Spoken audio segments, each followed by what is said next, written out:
What's up, Steeler Nation? This is Steelers Fanatic coming at you with a reaction from the Week 1 tie with the Cleveland Browns. Just want to start off with a say that I see a lot of fans that are really upset over a tie with the Browns, but it's honestly not that bad. Of course, yeah, we would have preferred to win, but it's not a loss. The way I'm looking at it, I was at the game yesterday, and things were going well. The first quarter started out how I pictured both teams would exchange punts, and because of one is the wet weather conditions, the sloppy conditions, both quarterbacks had trouble handling the ball. Then Pittsburgh got out. Excuse me, got out. They got moving. James Conner got moving with the ball. Then was able to hit with a couple of receivers, hitting Juju with a good little gainer there, and it went how I expected in the first quarter, and then the second half, I expected Pittsburgh to throw one or two more scores up on the board. I didn't expect a high-scoring game. I expected Pittsburgh, actually, for some reason my last video before the game didn't post, but I actually predicted a 21-10 Steelers win. Steelers scored 10, and they had the Browns against the ropes, and then the unfortunate event of James Conner fumbling the ball there close to the Browns goal line. Or the Steelers goal line, excuse me. Yeah, and it happened. That was a big momentum shifter. Like I said, I was at that game when James Conner fumbled the ball. Browns fans weren't even there. They were pretty much out of the stadium considering the game over. And I was honestly close to the same boat. I thought, well, we'll just work it down the field. We'll switch field positions with them, and then walk out there with the win. Again, not how it happened. But it's okay. I thought. Leading into it, I thought James Conner played great football. I mean, he hit the hole hard. Overall protected the ball well. That's the only time he struggled with the ball was, a guy come in from the side, knocked it out. The ball was slick. It was raining really hard at that point. Now, I'm not looking for excuses or nothing, but, that's what I can see. Unfortunately, it happened. The Browns took him right back over. If you've never, I'm sure you have been, but if you've never been to an NFL game, when something like that happens and the momentum swings, you can feel it in the stadium. First Energy Stadium came alive after the Browns scored that touchdown, and then Pittsburgh's your room for mistakes is this big, and then it drops down to this. You're very minimal once you have the stadium playing against you. And like I said, but overall, James Conner, great performance. Caught the ball well, ran the ball well. I was happy with him. I was impressed. Again, unfortunate with the fumble, but you're going to have that even if that was Le'Veon Bell. Probably would have, there's a chance he could have fumbled too. What he have, I don't know.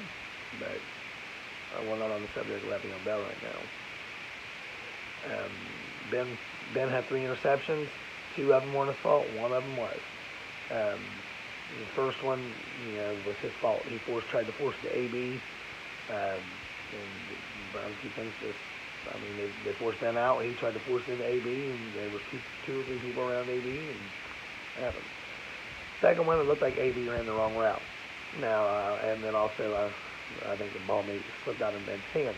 But I think AB ran the wrong route. I think Ben went to throw it outside, and AB ran it inside.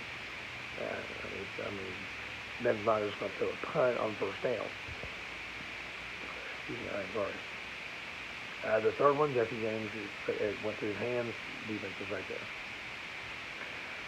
there. Ben had struggles with finding some of his receivers, but you've got to remember too, some of them he hasn't thrown to, for a while.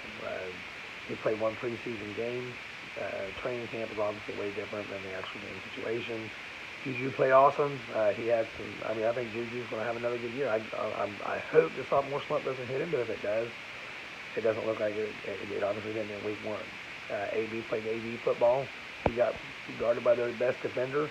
Had a couple balls slip out of his hands again. Wet ball, wet surface, wet gloves. It's just the recipe for dropping a football.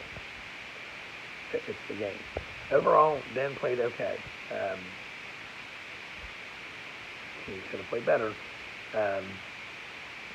But that's going to happen. The defense played the best I've seen the defense play in a long time.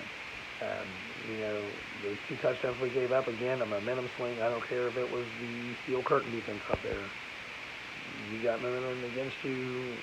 It's hard to come away not giving up points. Josh Gordon, Taylor threw up a lob to Josh Gordon, and Josh Gordon he played it well. It's hard to stop any team on the goal line. I'm not saying we can't, but it's hard with the momentum.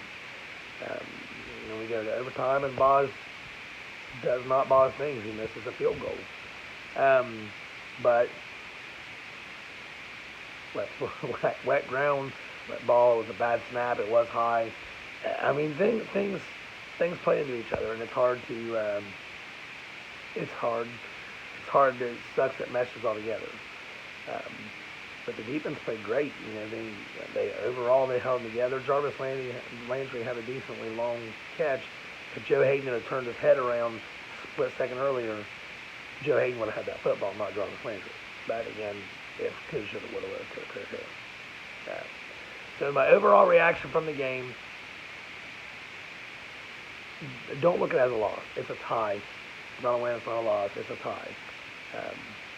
People say, well, it's the Browns. Well, the Browns are probably going to be better than what they were last year. And that game, the Steelers are playing at Cleveland is one game in every year I hate playing because of Cleveland normally can sneak around there and get out there with beating Pittsburgh. So I'm glad that game's over with. I'm glad we didn't end in a loss. It doesn't look like we have any major injuries. There's a win right there. No injuries. We didn't lose. It's win right there. Coming from it, we play a good Chiefs team coming up. That Patrick Mahomes has got a good arm. It's a Tyreek Hill. They got Kareem Hunt running back. I'll come up to you, and it also looks like it could be the same conditions as it was in Cleveland. Wet football, wet ground because of this Hurricane Florence coming in. Hope not. I'd like to be there. I don't think I'm going to be at that game. But overall, I give this game for the Steelers a C+. And was the win, was a loss, right in the middle. C+. Plus, I'll give it the plus because there's no injuries and Cleveland doesn't get free beer. So I'll see you guys Thursday for the Steelers-Chiefs predictions and what I think is going to happen, what I think we need to do. Until Thursday, here we go.